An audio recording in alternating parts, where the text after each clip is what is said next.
Bom dia, tudo bem? A nossa aula de hoje, então, vai ser sobre leis ponderais, tá? As leis ponderais são, na verdade, duas leis que vão relacionar o que acontece com reações químicas. Existem duas leis ponderais, então, que é a lei da conservação das massas, que foi proposta por Lavoisier, e a lei das proporções das massas, que foi proposta por Proust. Então, nós temos essas duas leis que vão falar, então, sobre massas envolvidas em reações químicas. Mas, como vocês ainda não estudaram as reações químicas, a gente vai começar dando uma revisada, então, na verdade, aprendendo um pouquinho sobre as reações químicas, tá? Toda reação química é uma transformação da matéria. Então, por exemplo, se eu queimar papel, é uma transformação da matéria. Isso é uma reação química. Se eu pegar, por exemplo, uma fruta, um alimento e ele estragar, é uma reação química, certo? Todas as reações químicas a gente representa dessa forma que tem aqui, ó. Reagente é tudo aquilo que eu tenho antes. Por exemplo, se eu queimar papel, antes eu tinha a folha de papel, então a folha de papel é o meu reagente. Depois que eu queimar ele, vamos sobrar cinza, certo? As cinzas vão ser o meu produto. Então, tudo que eu tenho antes da reação acontecer é o reagente. Tudo que eu vou ter depois que a reação acontecer vai ser o meu produto. E eu sempre coloco uma flechinha aqui no meio, tá vendo? Reagente, flechinha, produto.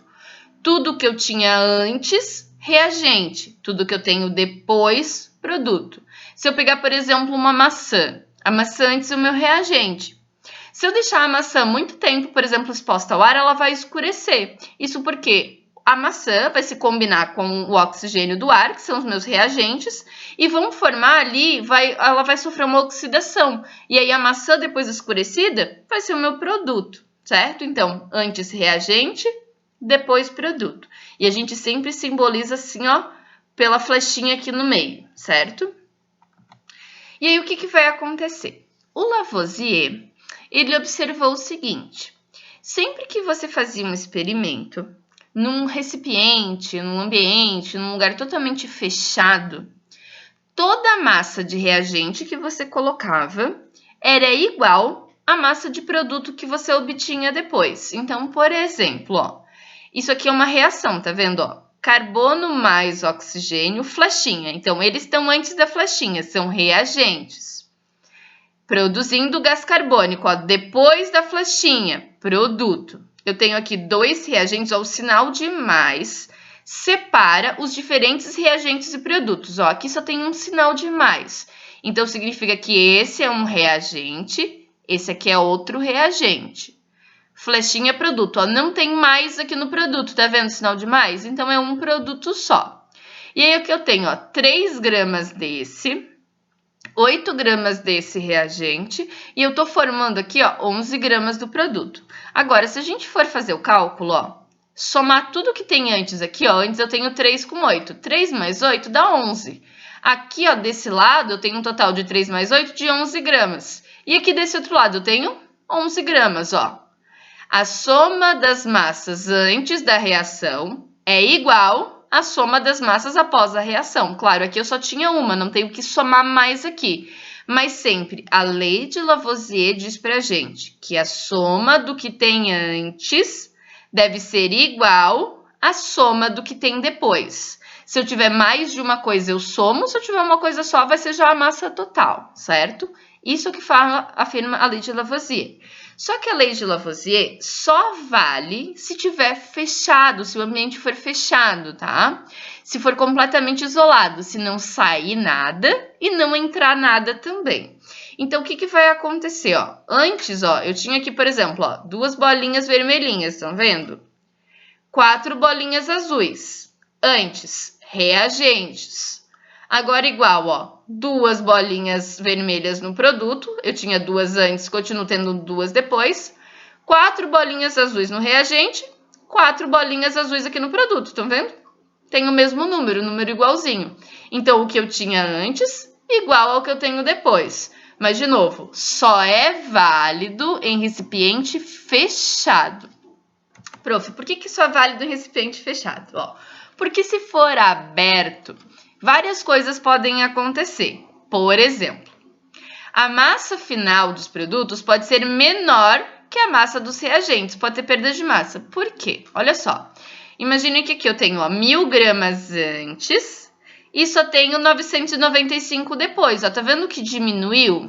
Porque se você olhar para esses frasquinhos aqui, ó, eles estão todos abertos. Vamos pensar em outro exemplo, num exemplo mais prático que a gente conhece. Pensa de novo que você vai pegar uma folha de papel, certo? Imagina que você vai pegar uma folha de papel e vai medir a massa dela. Bota lá numa balança. Sei lá, digamos que eu tenho 10 gramas ali de uma folha de papel. Aí eu vou queimar ela, certo? Vamos sobre as cinzas. Se eu medir a massa das cinzas, certamente eu não vou ter as mesmas 10 gramas. Eu vou ter um valor menor. Eu vou ter, sei lá, por exemplo, 6 gramas. Então, antes eu tinha 10 gramas. Depois eu tenho 6. Cadê os outros 4 gramas ali de diferença? Nós já falamos em sala que a maioria das queimas liberam gases, como gás carbônico.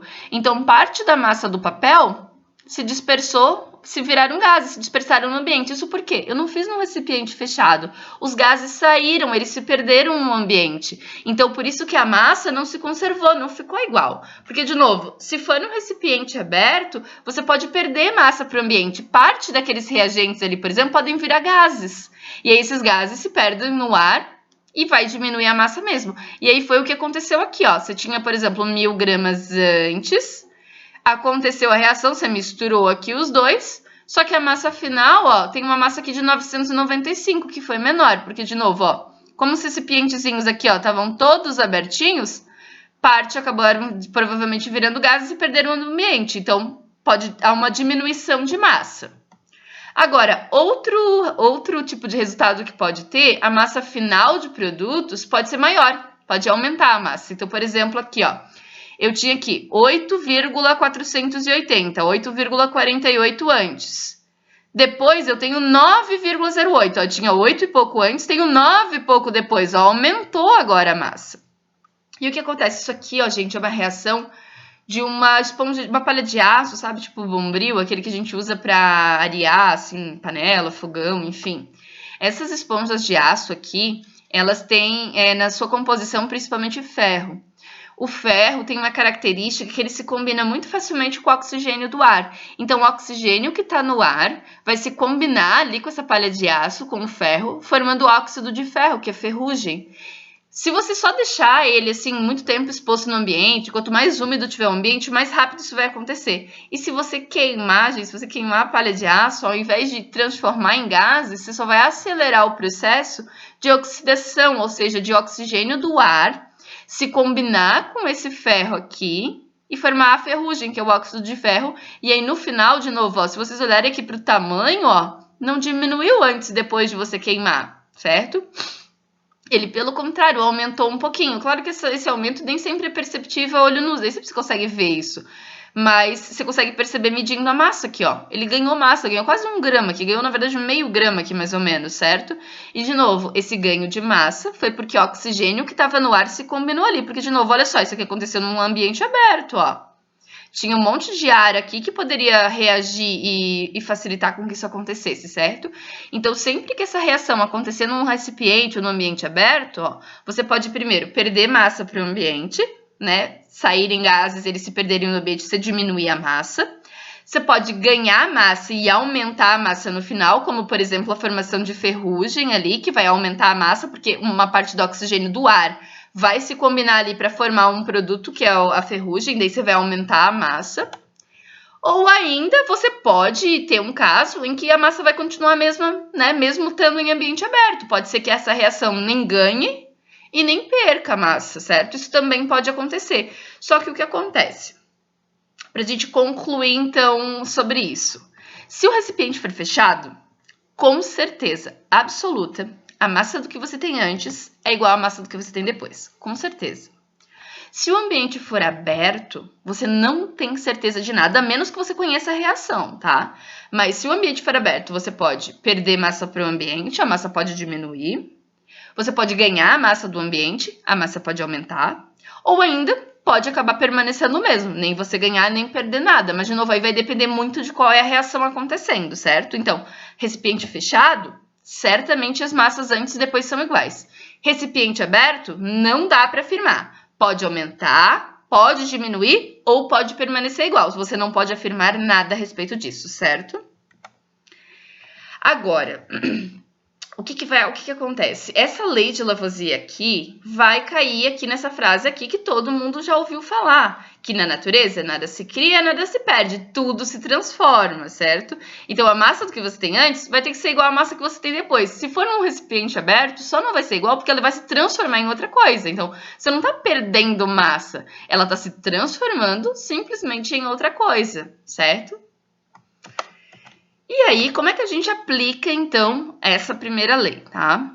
Você vai ter, por exemplo, aqui uma reação química, ó. Não se importem, por enquanto, com essas substâncias que vocês não conheçam, essas letras, não faz mal, tá? Por enquanto, o que você tem que saber, ó? Flechinha, tudo que tá antes é reagente. Flechinha, tudo que tá depois é produto. Isso você tem que saber obrigatoriamente, tá? Antes reagente, depois produto. Aí, digamos que a gente tenha valores aqui, ó. Eu tenho 6 gramas desse, ó. Lembra que o sinal de mais separa os diferentes reagentes e produtos? Então, se eu tenho um sinal de mais aqui, significa que esse é um reagente e que esse é outro. Ó, aqui no produto não tem sinal de mais, então é só um produto. Não vai ser sempre assim, tá? Pode ter mais de um, pode ter um só, não tem problema quanto a isso. Agora, imagine que eu tenha 6 gramas desse. Esse aqui eu não sei. Quando eu não sei, eu chamo de X. Então, eu tenho X desse. E tenho 34 aqui desse produto. Esses valores são os valores que eu sei, que eu conheço. Então, o que a gente pode fazer? Ó? Eu quero calcular agora qual é o valor do X. Quero saber qual é o valor do X. E aí, eu vou aplicar, então, a primeira lei. Ó. Considerando que a reação acima obedece à lei de Lavoisier, nós podemos afirmar o seguinte, que a soma do que tem antes da flechinha, ó, antes da flechinha eu tenho 6 e x, certo? Então, eu coloquei aqui, ó, 6 mais x. Era o que eu tinha antes da flechinha. Essa flechinha você encara como se fosse um igual, certo? Então, igual, agora é o que eu tenho depois. Depois eu só tenho 34. Então, eu fiquei aqui, ó, com uma equaçãozinha de primeiro grau, ó. 6 mais x, que era o que eu tinha antes, igual ao que eu tenho depois, que é o 34. E aí, o que você faz, ó? Eu vou isolar o x. Então, esse 6 estava desse lado somando, você passa ele para o outro lado subtraindo. 34 menos 6. E aí, 34 menos 6 é 28. Então, eu descobri aqui o valor do x, que é 28. Se eu somar aqui, ó, 6 mais 28, que foi o valor do x que a gente calculou, dá 34. 34 igual a 34, certo? E aí, de novo, a gente só consegue calcular. Sempre que a gente calcular, aplicar essa lei, a gente sempre vai considerar que isso aconteceu num recipiente fechado, que nada saiu e nada entrou, certo? Porque senão a gente não conseguiria fazer esse tipo de cálculo. Agora, ó, eu tenho outra reação aqui agora. Agora ela veio escrita, ó. Dióxido de carbono. Não importa se você não faz a menor ideia do que é o dióxido de carbono, tá? Não tem problema nenhum. Mais, ó, sinal de mais, quer dizer que agora eu tenho outro reagente, hidróxido de sódio. Flechinha, ó. Então, esses que estão antes aqui são os meus reagentes. Flechinha. Depois, carbonato de sódio mais água, ó. Produtos, tá? Reagentes, produtos. Ó, agora eu tenho um sinal de mais no produto, então significa que eu tenho 2 produtos aqui, certo? Agora vamos às quantidades. Eu tenho 44 aqui do dióxido de carbono, 40 do hidróxido de sódio, X para o carbonato de sódio, eu não sei, e 18 para a água, tá? Ó, aqui embaixo de cada um eu tenho os valores. E agora, vamos determinar o valor do X. A gente vai resolver do mesmo jeito que a gente resolveu antes. Primeiro, concluir que isso foi num recipiente fechado, certo? Porque senão eu não vou conseguir afirmar nada e não vou poder calcular. Então, o que a gente vai fazer? Ó? Considerando que a reação acima obedece à lei de Lavoisier, o que eu vou fazer? Ó? A soma do que tem antes. Antes aqui, ó, eu tenho 44 e o 40. Então, eu tô somando aqui, ó, 44 e 40. Flechinha, ó, igual. Depois eu tenho x e 18, ó. X mais 18. Então, somei o que tem antes igual a soma do que vem depois. E aí, agora aqui, ó, eu vou resolver essa equaçãozinha matemática. 44 mais 40 é 84, certo? Igual ao x mais 18. Só somei aqui os dois desse lado. Agora, eu quero isolar o x. Então, esse 18 que está aqui somando, ó, eu vou passar ele para cá, ó, subtraindo. Então, eu vou ficar com 84 e aqui, ó, menos 18, igual a x. 84 menos 18 é 66. E aí, se eu substituir 66 aqui, gente, ó, 44 mais 40 dá 84. 66 mais 18 também dá 84. Então, a soma do que tem antes é exatamente igual à soma do que vem depois, certo? E aí, de novo, esse tipo de exercício a gente sempre vai usar para achar um daqueles valores que a gente não sabe, tá? Esse valor que a gente não sabe nós chamamos de x. Tudo que vem antes a gente soma. Flechinha você substitui aqui como se fosse um igual. E aí soma tudo que vem depois, certo? Resolve a equaçãozinha de primeiro grau e a gente consegue descobrir, então, qual é o valor que está faltando ali. Vamos fazer um exercíciozinho, então? Se deixarmos um pedaço de palha de aço exposta ao ambiente, ó, tá ali livre no ambiente. Passado um certo tempo, a massa da palha de aço vai acontecer o quê? Vai aumentar, diminuir, não vai alterar? Pensa um pouquinho e me responde aí. Qual seria a resposta certa?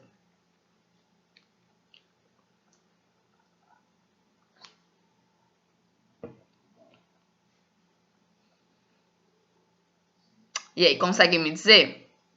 Gente, a palha de aço é aquele exemplo que eu dei para vocês, que ela é formada basicamente por ferro, que o ferro tem essa tendência natural a se combinar com o oxigênio do ar. Então, o que vai acontecer? A massa dela vai aumentar, tá? Porque está exposto ao ambiente, reação aberta, tá? E a massa da palha de aço sempre aumenta, tá? Ela não diminui, não se altera, ela se altera sim, tá? Porque sempre vai haver essa combinação. Primeiro aumenta e depois diminui, não tem como isso acontecer. E primeiro diminui e depois aumenta também não, tá? Então, ela aumenta. Próximo exercício. 32 gramas de enxofre reagem com 32 gramas de oxigênio, apresentando como único produto o dióxido de enxofre. Podemos afirmar, obedecendo à lei de Lavoisier, que a massa de dióxido de enxofre produzida é... E aí, conseguem calcular isso para mim?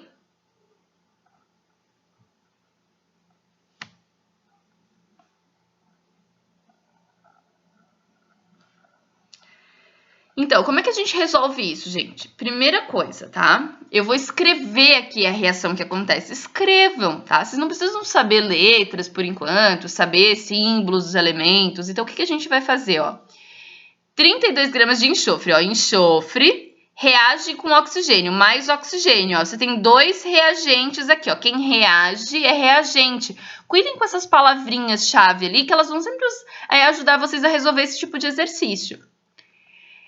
Como único produto, ó, produto é o que vem depois da flechinha. Então, eu coloquei enxofre e oxigênio, flechinha, dióxido de enxofre. Ele disse que é 32 gramas do enxofre, 32 gramas do oxigênio, e o dióxido de enxofre, que é o produto, a gente não sabe, seria o nosso X, tá? O valor que a gente não sabe é o X. E aí, como é que a gente faz? Ó, soma do que vem antes. Antes eu tenho 32 com 32. Igual, flechinha, ao que vem depois. Depois aqui a gente tem o x, certo? E aí é só somar 32 mais 32 igual a x, ou seja, o nosso x vale 64, ok? Então, o importante é sempre ler bem o enunciado, prestar atenção nas palavrinhas, principalmente essas palavrinhas-chaves ali, escreve a reação, bota embaixo de cada um os valores que aparecem ali, depois você monta a equaçãozinha matemática. E aí vai ser só uma equaçãozinha de primeiro grau, você deixa tudo que tem x para um lado, tudo que não tem para o outro, soma o que tiver e calcula daí o valor do x, certo? Agora, a segunda lei, ela se chama de lei da proporção das massas, tá? Ela foi proposta por Proust, tá? E o que essa lei da proporção das massas diz, tá? Essa proporção ou lei, né, de Proust, ou lei das proporções definidas, vai dizer o que pra gente? Você vai fazer uma reação química, tá? Você pode repetir essa reação química várias vezes. Sempre que você repetir essa reação, ó, as substâncias reagem sempre na mesma proporção para formarem outra substância. O que isso significa? Ó? Imagine que eu tenho aqui uma reação, ó, carbono mais oxigênio formando gás carbônico. Isso a gente viu lá no slide anterior, ó. E a gente tinha visto que tinha, por exemplo, 3 gramas do carbono, 8 do oxigênio formando 11 do gás carbônico, porque 3 mais 8 é 11, né? tem que obedecer a primeira lei. E a primeira lei continua valendo, tá? Você não pode excluir a primeira lei, ela continua valendo igualzinho. Agora, ó, ao invés de 3, agora eu vou usar 6. Gente, de 3 para 6, vocês conseguem enxergar a proporção matemática que você tem de 3 para 6? 6 não é o dobro de 3? É, não é? Então, o que acontece? Se para o carbono você usar o dobro do valor aqui, todos os outros têm que ser o dobro também, ó. A proporção das massas que reagem permanece sempre constante. O que isso significa? Que se um for o dobro, todo mundo aqui tem que ser o dobro, ó.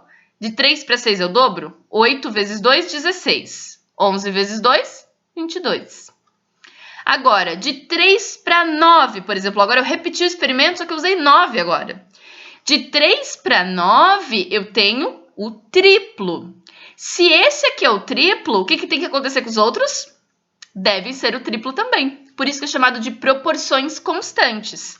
Então, ó, 8 vezes 3, 24. 11 vezes 3, 33, tá? Então, ó, tenho a primeira reação. Essa daqui começou com o dobro, todo mundo segue o dobro.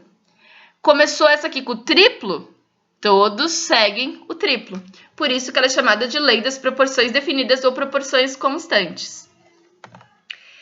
E aí, o que vai acontecer aqui? Por exemplo, tá? Vou colocar aqui um exemplo para vocês, para a gente calcular aqui rapidinho juntos. Então, eu tenho aqui, ó, reagente 1, reagente 2. Reagente é o que tem antes. Produto 1, produto 2. Produto é o que vem depois, tá? E aqui eu tenho esses valores de reagente. Aqui eu não sei o valor. Tenho aqui um outro valor, não sei. Vocês vão encarar sempre assim, ó. Cada linha é um experimento. Você sempre vai olhando para as linhas, tá? Então, o que a gente vai fazer, tá? Primeira coisa. Para essa linha aqui, ó, só falta um valor. Sempre que faltar só um valor, você vai usar a primeira lei, que é a lei de Lavoisier. Então, você vai fazer a soma do que tem antes igual a soma do que vem depois, certo? Então, vamos calcular aqui junto comigo, tá? 30 mais 42 é 72, certo? 72. Desse lado, somou 72. Desse lado, também tem que somar 72, porque a primeira lei tem que continuar valendo. Então, o que eu somo com 20 para dar 72? Você faz lá, ó, 72 menos 20, vai dar 52. Ó, 30 mais 42, 3 mais 4 é 7, então 72. 20 mais 52, 72, tá? Pode montar o cálculozinho ali se você quiser, tá? Agora, fechei a primeira linha. Agora eu vou olhar para a segunda linha, quando eu repetir o experimento. De 30 para 15, gente, 30 para 15 caiu metade, certo? De 30 para 15 eu tenho metade. Se esse valor é metade, o que tem que acontecer com os outros? Metade também? Ótimo. Então, se 30 para 15 foi metade, qual é a metade de 42? 21. Metade de 20? 10. Metade de 52? 26. Então, eu consegui descobrir todos esses valores. Por quê? Porque eu sabia que desse valor para esse foi metade. Se um é metade, gente, todo mundo tem que ser metade, tá? Agora eu vou comparar, ó, aqui eu tenho um valor na última linha, tá vendo? Então, esse valor que eu vou comparar. Você pode comparar ele com esse valor de cima ou com o valor lá de cima, tanto faz, tá? Se eu quiser comparar com o 10 ou com o 20, tá? Se você comparar com o 10, todos eles você vai comparar aqui com essa linha. Se eu quiser comparar lá com a linha de cima, aí todos eu tenho que comparar lá com a linha de cima. Então, por exemplo, de 20 para 40, agora eu dobro, certo? Se esse aqui é o dobro aqui, todos terão que ser o dobro. Então, de 20 para 40 é o dobro, de 30, o dobro de 30 é 60. 42 dobrou? 84. 52 dobrou? 104. Se eu tivesse comparado aqui com a linha de cima, de 10 para 40 é 4 vezes mais, certo? Então, eu faria daí 4 vezes mais com essa linha aqui, ó. 15 vezes 4, 60. 21 vezes 4, 84. 10 vezes 4, 40. E 26 vezes 4, 104, certo? Então, você sempre vai procurar qual é essa proporção. E daí, quando um segue a proporção, todos têm que seguir, tá? Então, eu coloquei aqui bem rapidinho pra gente fazer, tá? Agora, para que vocês tentassem fazer a mesma coisa, ó. soma do que vem antes, igual a soma do que vem depois. 10 mais 12, 22. 7 mais 15, 22. Ou você soma aqui e subtrai o 7 para chegar nesse valor aqui, certo? De 10 para 30, 3 vezes. Então, faz vezes 3, vezes 3, vezes 3. De 7 para 3,5, caiu metade. Faz metade, metade. Aqui já tinha caído metade e metade, certo? Gente, beijos para vocês. Até a próxima aula. Na próxima aula eu retomo isso e nós continuamos falando a respeito dessas leis químicas e fazemos mais exercícios para gravar isso, certo? Tchau, gente.